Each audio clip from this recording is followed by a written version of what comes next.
tu connais l'histoire. Elle est venue et il y avait deux frères. Prométhée, celui qui regarde en avant, le planificateur, et son frère, Épiméthée, celui qui regarde en arrière. Prométhée a dit à Épiméthée, ne la touche pas. Mais Épiméthée est tombé amoureux de Pandore. Et resté avec elle, l'histoire dit, a ouvert son amphore. Et Hésiode, déjà très tard, raconte que tous les mots se sont échappés. Et Épiméthée est resté avec l'unique don qui n'a pas pu échapper, l'espoir. Et on rencontre presque plus dans toute la mythologie classique. Toute la mythologie classique, dès lors, est orientée vers l'avenir, vers l'effort de mettre de nouveau dans une boîte les mots que la Pandore classique a laissé échapper.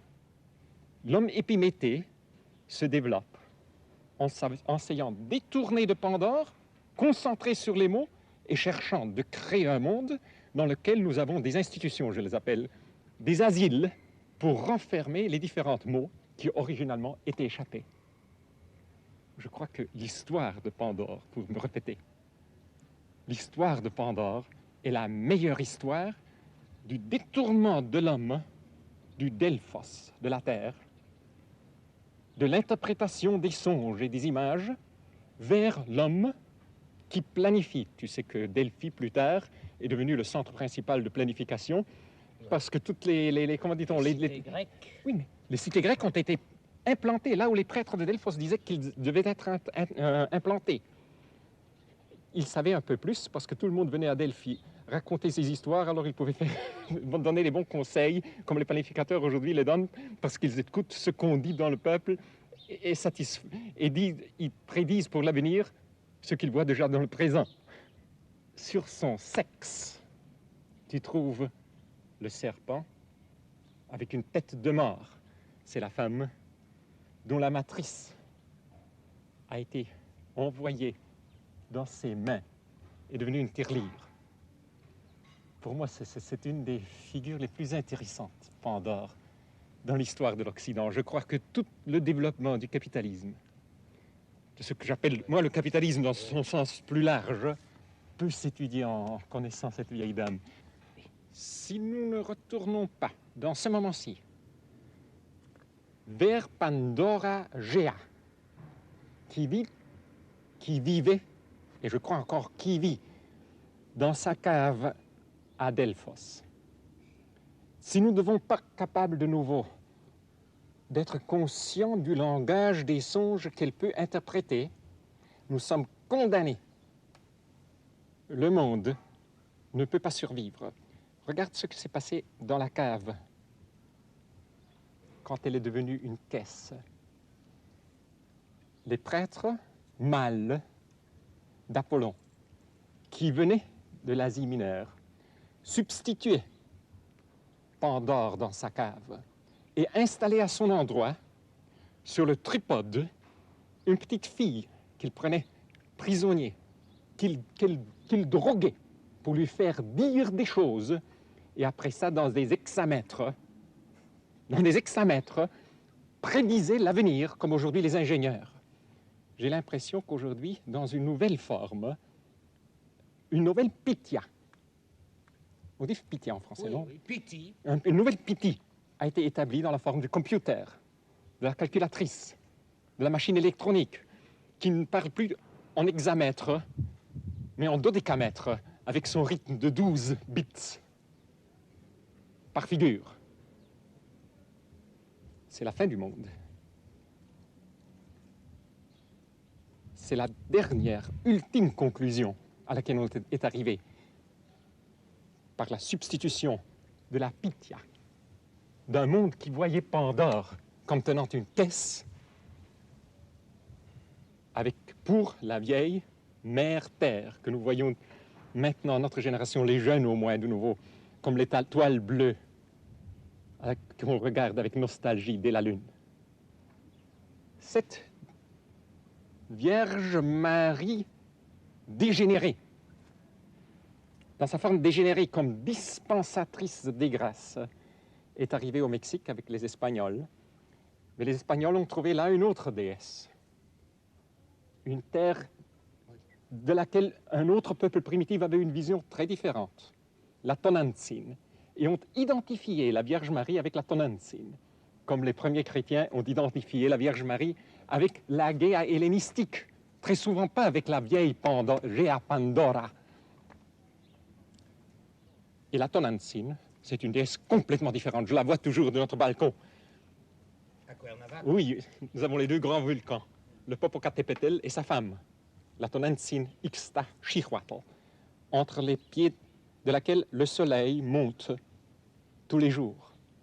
Mais c'est un monde qu'ici en Europe on ne comprend pas, parce que le soir, c'est Tonantzin qui mange le soleil et donne naissance aux étoiles. Il le mange le soir, et c'est la raison pour laquelle l'estomac de la Tonantzin est plein d'os des vieux étoiles mangées. Tu vois là toute la problématique aussi de l'extension de la culture occidentale vers les Amériques, quand on cherche d'identifier à travers le symbole, ou moyennant le symbole de la Vierge Marie, la Géa hellénisée, avec la Tonantzin néolithique des Aztèques. Oh, il faudrait parler beaucoup sur ça. Tu nous as parlé de ces déesses qui nous entourent. Oui. Et au cours de notre conversation, tu n'as pas mentionné le nom du Christ. Est-ce que c'est exprès? Tu vois, je n'aime pas parler dans une manière superficielle de mes amis. Et quand on va un pas en avant, je crois que le nom de Dieu, normalement dans ce moment-ci, on l'utilise en vain pour justifier, en vain, pour justifier quelque chose.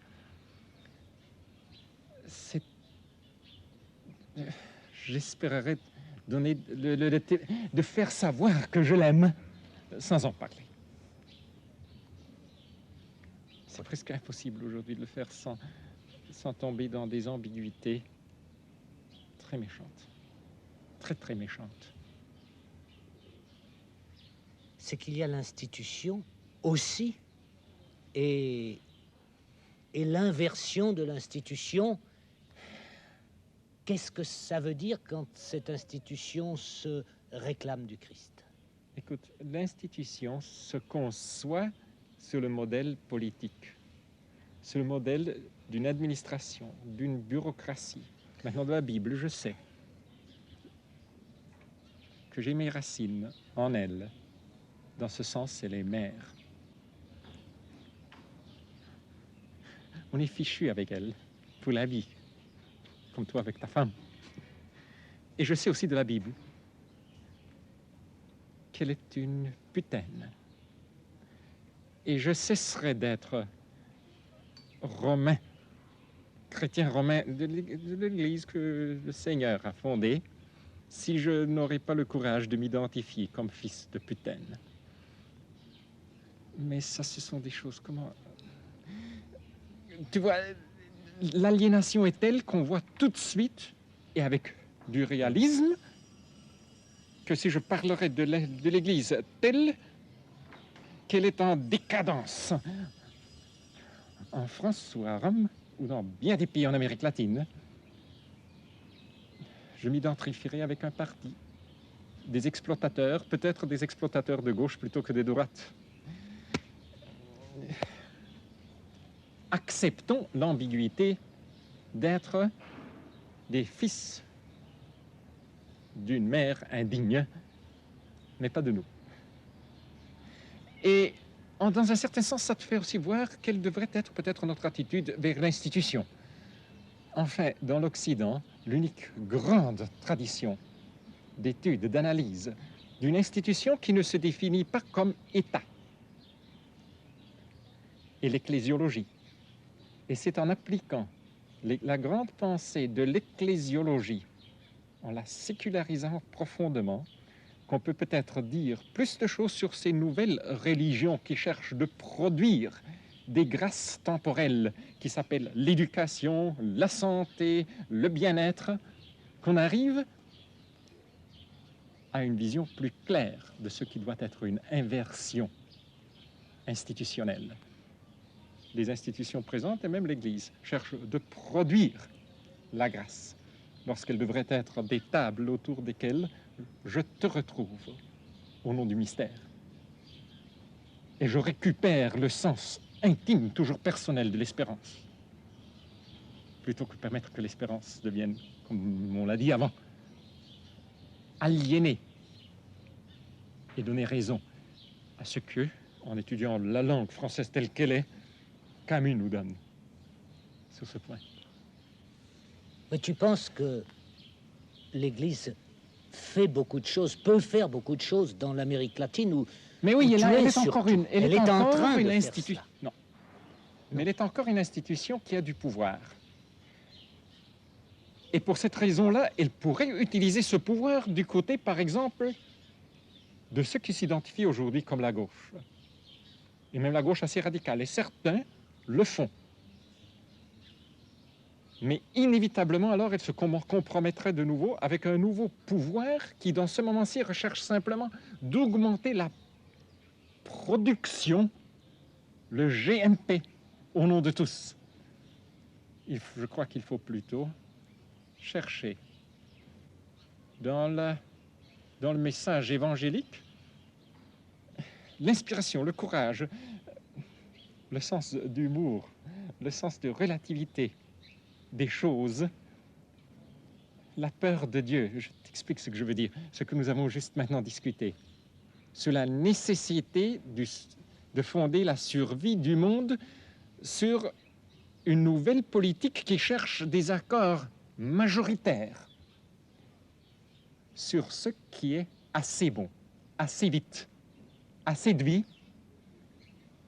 Je parle de la pauvreté d'esprit, dans le sens le plus profond, parce que ce serait des pauvres que sera cette terre, nous dit l'Évangile.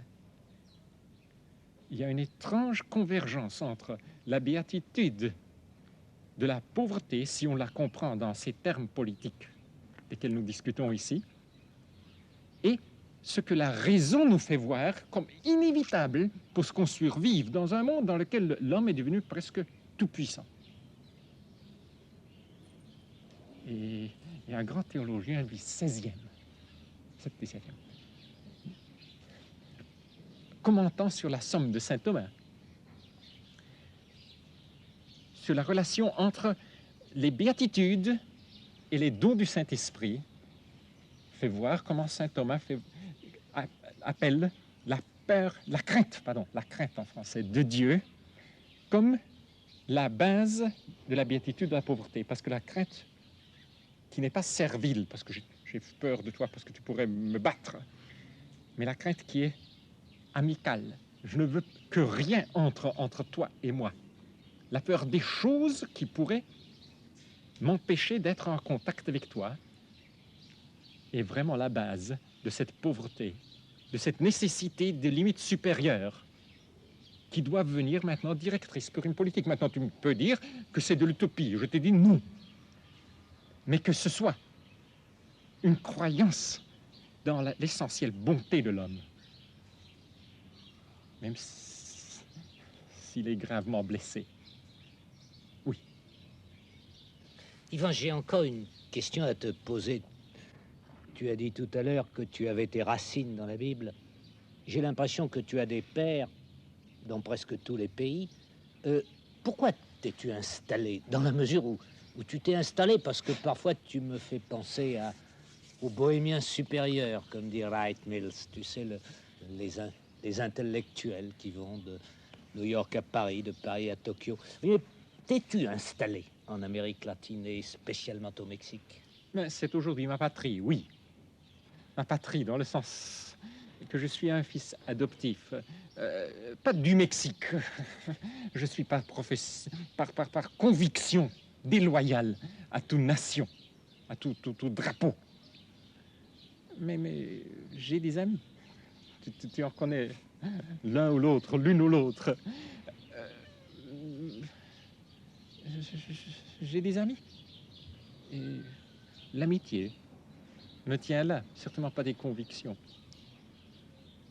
Mais enfin, tu sais que j'ai eu un peu le même sentiment quand quand je me suis trouvé au travail avec les Portoricains à New York, dans une paroisse. 20 000 gens venus du tropique, dans ce taudis misérable. Là, j'ai connu la pauvreté. Ça, là, j'ai compris ce que ça veut être pauvre, dire être pauvre. J'ai connu le nord-est du Brésil plus tard, mais je n'ai jamais plus revu la misère, l'indignité des Portoricains à New York. Et ça m'a conduit à Porto Rico. À Porto Rico, c'est à ce moment que tu as appris leur langue. Oui, et c'est pour ça que je ne l'ai jamais appris bien. L'espagnol, le portugais, que j'ai appris bien dans notre école de portugais que des Cuernavaca nous avions fondé à Rio de Janeiro, je l'ai appris de telle manière de me perdre dans le carnaval. Mais dans l'espagnol, je parlerai toujours comme un portoricain de New York. Tu parles presque 8 langues. Oui. Quelle est la tienne? Est-ce qu'il y en a une qui est la tienne? Non, je suis un homme sans langue maternelle, je crois. C'est très dur, tu sais, parce que je me suis éveillé à la conscience en 3 ou 4 langues simultanément. Et ça t'explique bien de choses. Pourquoi es-tu allé, comment es-tu allé vers ces Portoricains dont l'expérience a été pour toi fondamentale? Par hasard? Ou parce que tu voulais vivre avec les pauvres? Par hasard? Non, par hasard. J'étais à New York pour faire des études dans une bibliothèque. J'ai rencontré les Portoricains à la 108e. J'étais arrivé à New York après... Les études sur quoi? Bon, disons de profession, je suis cristallographe. Cristallographe? Même si j'ai fait ma thèse en histoire plus tard. Ce sont ces certifications du savoir. Mais je les ai rencontrés à New York. Je me suis fasciné. Je demandais de pouvoir travailler dans une paroisse, ou vivre dans une paroisse où il y avait des Portoricains. J'étais tout seul au milieu de l'addiction à la drogue. Tu étais déjà prêtre à ce moment-là? Oui, j'étais prêtre. Ce sont mes 4 années de travail de prêtre, si tu veux, mais au milieu d'une situation qui est très difficile à décrire. Mais j'avais, je ne sais pas pourquoi, mais j'étais rappelé des années de jouer en cachette en face de Hitler comme déclaré juif d'un moment à l'autre. C'est pendant la guerre. C'est comme ça que je suis tombé. La vie m'a porté à Porto Rico. À Porto Rico, on m'a mis à la porte. À la porte? Oui. Le gouvernement? Le gouvernement, ensemble avec l'Église, parce que je me moquais des folies. Des folies? Des folies ostentatoires, tu veux dire? Oui. De l'incorporation, de la charité à travers l'incorporation dans le marché nord-américain. Et alors, tu es retourné à New York tout de suite? Non. Avec un groupe d'amis, on a décidé qu'il faut créer une base indépendante, une république intellectuelle indépendante. À Cuernavaca, nous avons établi ce centre qui se gagne sa vie et son indépendance en vendant une ressource naturelle qui est tout à fait remplaçable. La langue espagnole, nous enseignons l'espagnol, exploitant aussi les Français. Tout le monde qui croit que nous sommes des génies à l'enseigner, c'est simplement la manière de survivre. Nous sommes créés les coups, une certaine indépendance intellectuelle, disons, politique. Et maintenant, nous avons ce club duquel tu sais qu'il y a 300, 400 personnes qui viennent, des pauvres et des riches, des gens de l'Amérique latine et même de l'Afrique, pour y discuter l'un avec l'autre. Et chacun fait ce que le da la gana, comme on dit en espagnol. C'est une sorte d'université. Oui, mais il n'y a aucun universitaire, y compris la directrice, dans les 60 personnes qui la font marcher, ou qui font marcher les publications ou la bibliothèque. C'est populaire dans ce sens. Et c'est très difficile de décrire si c'est de la vie pratique ou théorique. Parce que ça nous donne, à certains d'entre nous, la possibilité d'être dans bien des endroits de l'Amérique latine profondément présent. Est-ce que tu penses que l'expérience du fonctionnement de Cuernavaca est positive et que c'est un modèle qui pourrait être exporté maintenant, imité, disons? Non, je ne prononce pas. Pas encore. Je ne prononce pas, je ne sais pas, je crois que c'est Combien tellement d'années? simple. 10 ans. 10 ans et ça fonctionne, mais je crois que vraiment, toute personne qui perdrait ce sens d'infériorité que la damnée scolarité mentale donne, et dirait, moi, je vais réunir des amis pour discuter sur telle affaire, et dans ce but de j'ouvre un petit café, je ferai la même chose. Et en effet, ça se passe maintenant, pas dans les capitales de l'Amérique latine, mais dans bien des endroits, des petits villages. C'est la véritable université populaire. Oui, mais ça ne doit pas s'appeler université. Et maintenant, qu'est-ce que tu veux faire? Quel est ton projet?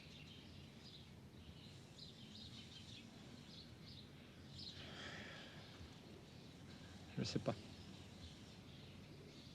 Je ne sais pas. Étudier? Vivre.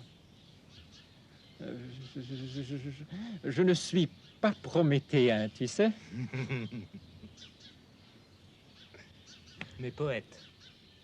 C'est à toi de décider. Je suis mauvais. Pourquoi t'ont-ils mis à la porte de Porto Rico? Hein? Pourquoi? Parce que, à ce moment-là, j'étais un des 5 membres du comité qui dirige toute l'éducation publique à Porto Rico et aussi recteur de l'université catholique. J'insistais que le 42% du budget national de Porto Rico dédié à la scolarité n'était pas suffisante. Je voulais encore plus d'argent pour la scolarité publique parce que je croyais que les collèges privés faisaient une compétition sale, les collèges catholiques, cherchant d'acquérir plus de prestige et de cette manière-là, réduisant l'école publique à une école de seconde classe.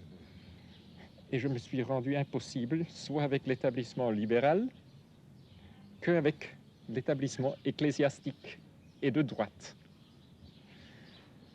Eh bien, j'ai un peu honte de parler de ça, parce que plus tard, l'analyse de l'Amérique latine, à travers laquelle je me suis promené pendant une année, dans le passage de Cuernavaca à Porto Rico, de Porto Rico à Cuernavaca. Tu t'es promené en profondeur, je crois que tu en as fait une bonne partie à pied. Oui, je l'ai fait comme les vieux Espagnols, à pied, d'un bout à l'autre, et c'est assez long. Mais en tout cas, je me suis rendu compte que mon erreur, que je partageais avec bien des autres, était de croire que c'est à travers une réforme de l'école qu'on puisse changer la productivité de l'institution et la distribution. C'est seulement plus tard que je me suis rendu compte, tant que l'école reste école, son sous-produit non désirable est bien pire que le produit dans ses meilleures conditions, que les gamins apprennent quelque chose. Parce que qu'est-ce que vous voulez? À l'école, l'enfant apprend avant tout que apprendre est le résultat d'un processus d'institution officielle. Il apprend que d'année en année, on devient d'une valeur plus grande personnelle parce qu'on accumule plus une nouvelle couche d'un bien spirituel, d'un bien non tangible. On apprend que ce qui est valable à apprendre, ce qui me servira plus tard, ou peut-être ce qui servira à la société plus tard, c'est ce qui peut être transmis par quelqu'un qui est professionnel. On apprend que enseigner, si on n'est pas professionnellement instituteur, est en quelque forme moins valable. Alors toute la critique de l'école est postérieure à l'année 60. Je crois que nous avons eu un certain succès à susciter la pensée sur la nécessité de la déscolarisation des sociétés, d'imaginer une société qui est plus simple, avec une technologie plus transparente, ce qui suppose les limites desquelles on a parlé avant, auxquelles on doit encore parler. Maintenant, je crois que notre tâche à Cuernavaca serait. Et nous y sommes mis totalement à faire des analyses analogues dans le domaine de la santé, dans le domaine des mythes de la vitesse et dans le domaine habitationnel. En Amérique latine, dans tous nos pays maintenant, les critères minimums qui déterminent si une maison est habitable ou peut être rasée s'il ne plaît pas à la ville sont si complexes qu'une maison qui correspond au minimum d'habitabilité coûte par mois un loyer supérieur aux entrées du 80% de notre population. Dans tous ces domaines, de l'éducation, de la santé, de l'habitation, ce qu'il faut faire, c'est de mettre dans les mains des gens des nouveaux instruments que la technologie nous donne pour ce qu'ils s'abritent, se soignent, apprennent. Le vidéotape même n'est pas tellement cher aujourd'hui. Ça veut dire retransformer notre langage. Dans notre langage présent, nous utilisons comme substantif des concepts qui avant étaient exprimés par des verbes actifs. On est dans un moment qu'on connaît très bien de la décadence de l'Empire romain, de la gnose. Gnoskin, savoir, est transformé dans le stock du savoir, auquel on peut acheter des certificats ou obtenir des certificats si on est particulièrement capable de l'accumuler parce qu'on est fait pour être un capitaliste du savoir par caractère. Cette école que tu attaques, ça a été une des fonctions principales de notre progrès culturel et social. Et comment peux-tu imaginer une société sans école? Mais avant de comprendre ou de parler de la société sans école, qui était la société de toutes les époques historiques, et qui est la société dans laquelle vivent encore les 3/4 de l'humanité qui ne vont pas à l'école ou sont exclus par l'école après 1 an ou 2 ans, et dans ce sens, ils sont dans une condition pire, parce qu'à l'école, ils ont appris seulement qu'ils sont inférieurs à ceux qui sont avancés dans l'école. Il faut comprendre le mal que l'école fait. Maintenant, dans ce but, il faut distinguer clairement entre ce que l'élève ou son instituteur personnellement font dans certaines circonstances et ce que l'école structurellement, inévitablement fait. Quelquefois, un élève apprend quelque chose d'un instituteur. Et chacun de nous se rappelle que quelquefois, pendant sa jeunesse, il a eu une journée, 1 heure, très illuminante avec un maître. Mais ça, c'est quelque chose de bien différent de ce que l'école enseigne dans le monde entier. Elle enseigne à l'enfant qu'il a besoin de l'institution pour apprendre. Il enseigne à l'enfant qu'il ne peut pas apprendre ce qu'un autre a jugé appartient à une classe supérieure. Il enseigne à l'enfant de se sentir classé par un bureaucrate. L'école enseigne inévitablement à l'enfant que l'enseignement que la société respectera est le produit d'une institution établie par cette institution et par des experts qui savent comment produire cette marchandise. L'école inévitablement introjecte le capitalisme, la capitalisation du savoir, parce que c'est le capitaliste en savoir qui peut démontrer avec des certificats ce qu'il a accumulé intérieurement, auquel la société reconnaît une valeur sociale supérieure à celui qui a des certificats d'action de niveau inférieur. L'école, dès le moment qu'elle est devenue obligatoire, et comme je t'ai dit, dans la majorité des pays, elle est obligatoire, mais insuffisante pour la grande majorité, même sur ce niveau obligatoire. Dans le monde entier, l'école a été établie comme l'organe reproductif de la société. La Russie se reproduit moyennant la même institution qu'utilisent les États-Unis. L'assistance, pendant 1000 heures par année, dans des groupements d'âge spécifiques, d'une 30aine d'enfants autour d'un professeur, pour des années successives pour accumuler intérieurement le savoir. L'école est à la racine d'une spiritualisation du capitalisme. Et il n'y a pas de possibilité d'alternative au capitalisme tant qu'on continue de capitaliser les gens en savoir pour une réalité qui devient toujours plus complexe pour pouvoir justifier la nécessité de cette capitalisation. En France, où l'école publique a été liée à toute la lutte pour le progrès, quand tu parles de déscolariser, les gens se disent mais il veut nous faire retourner à l'époque du Moyen-Âge. Je le sais. Mais c'est tellement difficile de parler du capitalisme des biens non tangibles. Et les gens souvent ne comprennent pas qu'à travers l'école, et particulièrement l'école obligatoire, on a transformé la croissance, l'apprendre, l'épanouissement en résultat de la consommation d'un produit d'une grande institution de type international, l'école. On a traduit croissance personnelle en éducation qui est égale à scolarité. Et ça devrait être logique que, une fois qu'on fait cette traduction et la rendre obligatoire, l'éducation, le savoir même, devient une marchandise, même si elle est produite, comme dans la majorité des pays d'aujourd'hui, sous contrôle d'État, par un ministère. L'éducation, ou mieux encore, le savoir, devient rare dès le moment qu'il devient une marchandise.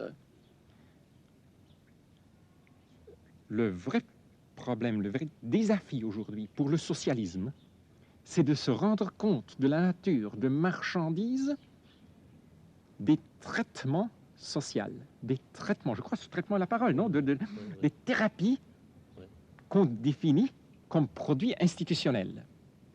Parce que tout ce bavardage sur la pollution, qui a des raisons très sérieuses d'être, parce qu'on est en train de détruire la nature de Pandore, ne font pas de sens si on ne se rend pas compte qu'on peut détruire de la même manière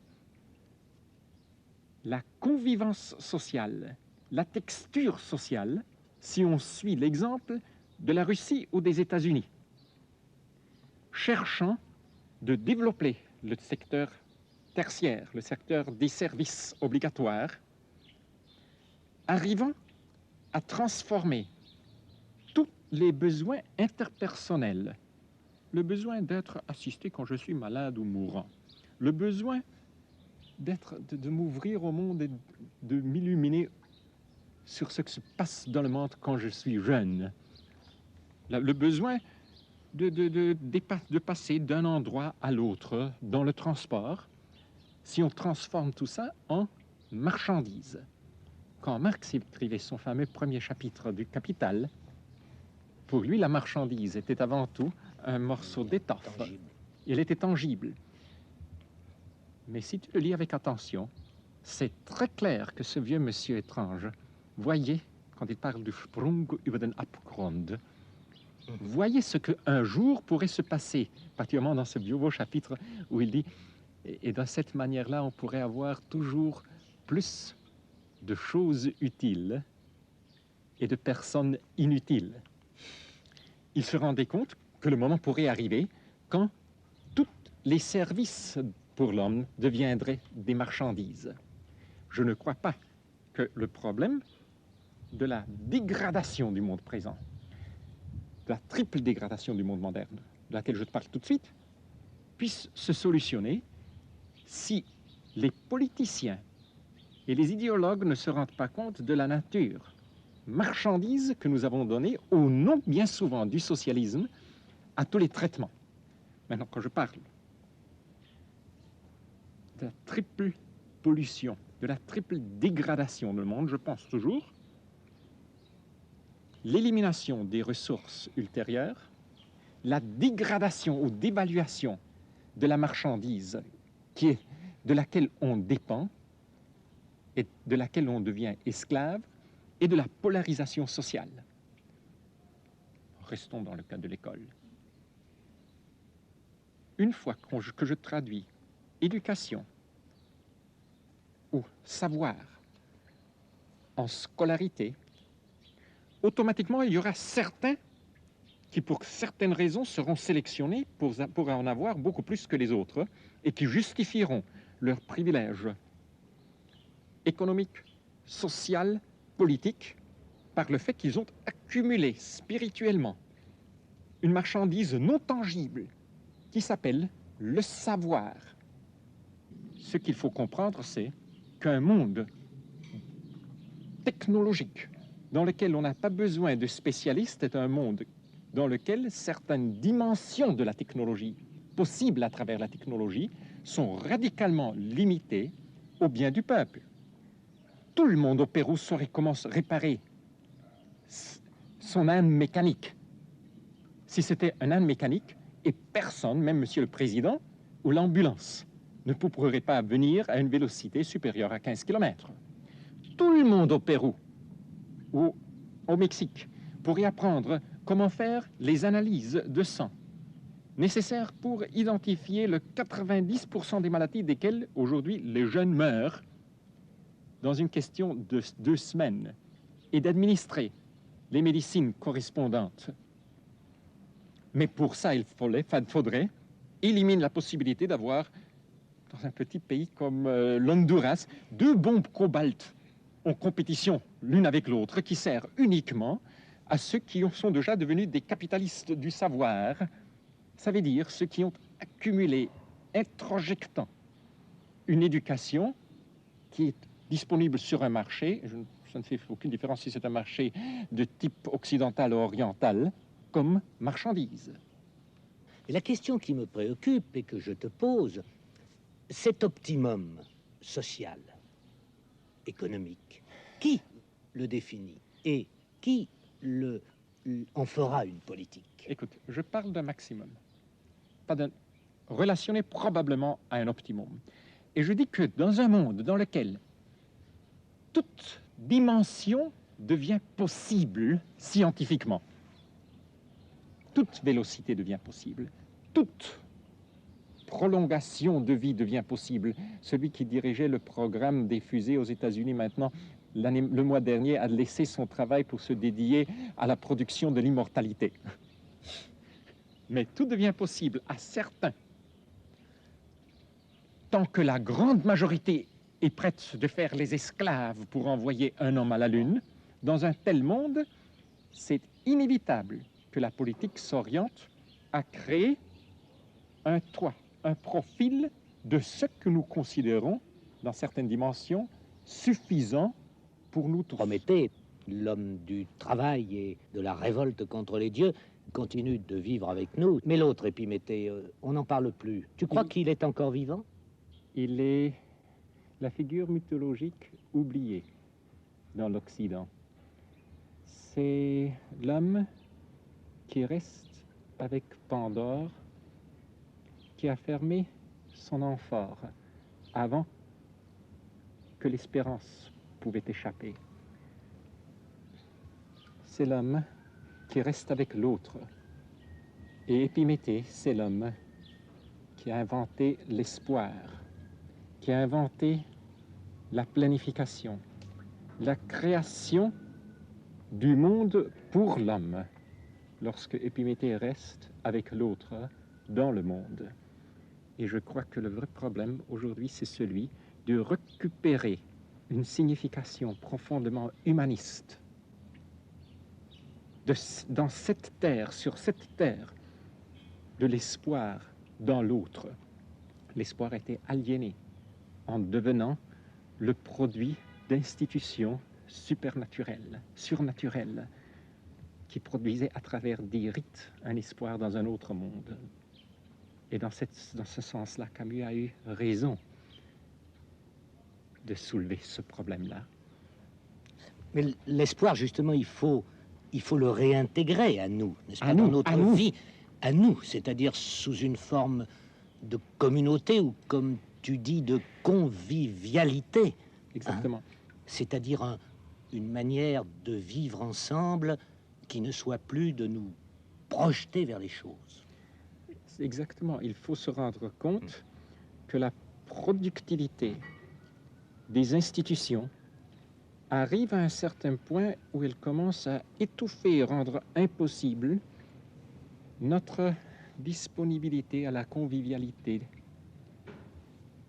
On arrive à un certain point où toute une culture peut être tellement orientée vers la réalisation de la vie humaine à travers la consommation de biens et de services qu'on devient incapable, comme membre typique de cette culture, de dépendre de la surprise que l'autre, même s'il n'est pas un professionnel, même s'il n'est pas membre d'une institution, même s'il n'a pas appris quelque chose de spécial, peut me soigner. Je peux apprendre de lui. Il faut opposer l'espérance récupérée à l'espoir dans le sens de l'anglais expectation, rising expectation. Il faut de nouveau apprendre à opposer la disponibilité à la surprise par toi à l'expectative, à l'espoir qu'une institution me donnera le produit que j'ai appris à planifier et à déterminer dès l'avance. Je crois que cette récupération de la capacité de dépendre l'un de l'autre, même dans les sociétés technologiques, qui sont les sociétés les plus malades, dans l'Occident et dans l'Orient, est la grande tâche de ce moment-ci. Normalement, on voit le problème de l'avenir aujourd'hui, quand on discute, comme nous avons discuté ces jours ici, comme un effort de rendre les institutions plus productives, de protection contre les maux que Pandora a laissé échapper, et de distribuer mieux le résultat, le produit de ces institutions. Je crois que la vraie tâche, c'est une inversion des institutions. Oui. Tu sais bien ce qu'on dit de ces idées-là. On dit que c'est de l'utopie. Je ne sais pas à quoi opposer l'utopie. Mais vraiment, on l'oppose, comme tous les managers d'hommes, au réalisme, ce qu'eux l'appellent le réalisme. Je parle de simplification, je parle d'inversion institutionnelle et je parle de déprofessionnalisation. Et tous les trois me semblent des exigences inévitables si nous voulons survivre, et pour cette raison-là, dans mon sens, réaliste.